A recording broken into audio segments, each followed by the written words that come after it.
I want to dig into what we've been witnessing these last few weeks. There's so much to cover, and that seems to be a part of the strategy.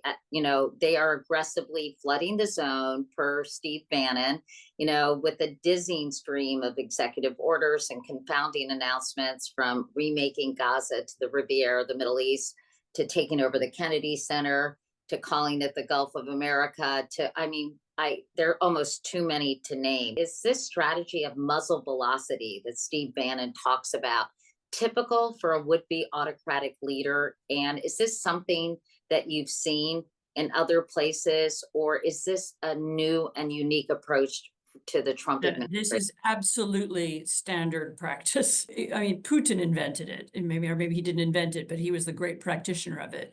And he would, when bad events happened, he perfected this technique, for example, of putting out hundreds and hundreds of different explanations, so many that people would say, well, we have no idea what happened. This was a famous thing that happened when if you remember the plane crash in eastern Ukraine in 2014, the Malaysian airliner, there was just this tsunami of information about it, all false. And that was designed to disguise reality, but also the putting out of multiple policies, and which is part of another process, which is commanding constant attention. This is something we definitely have seen before. So Hugo Chavez, also legitimately elected leader when he first came into office, practiced exactly this. I mean, Chavez actually had a Sunday television program where he would appear for hours and hours and hours, and he would invite celebrities on, and sometimes he would sing and so on. It was a kind of political entertainment show.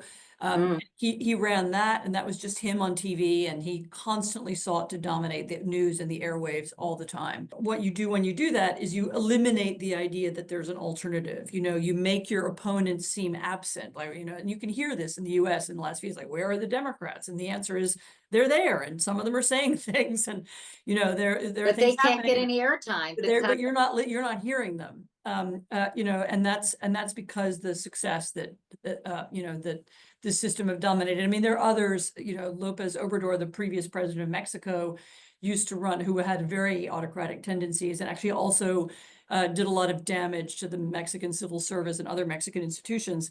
He had this morning press conference that would go on for hours, and he would have moments of hate where he would feature his enemies and so on. So this is a very, very common tactic. Interesting. Dominate the airwaves, gather attention, eliminate your opponents, make it seem like they're not there. All of that, the point of that is to bulldoze through changes to the political system.